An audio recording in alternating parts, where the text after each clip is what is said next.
Туберкулозата кај домашните животни и говедата е хронична бактериска болест, предизвикана од микробактериум bovis. Говеда, други домашни и некои диви животни се најчесто подложни на туберкулоза.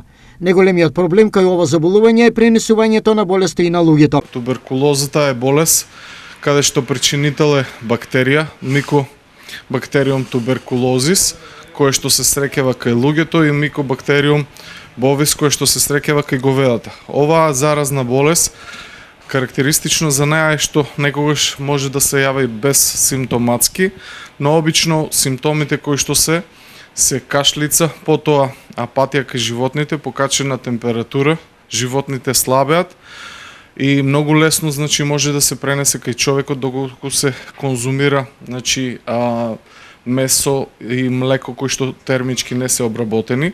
На кој начин се пренесува туберкулозата и дали постои лек за истата? Инаку бактериите обично се излачуваат надвор преку изметот, мокрачата, преку млекото и можеме да кажеме дека оваа болест не се лечи, односно доколку се јави кај некое животно, животното се зима од Агенција за храна и ветеринарство и се носи на кланица. Кај луѓето, оваа болест се лекува со подолг курс на лечење од 6 месеци па и до година дена.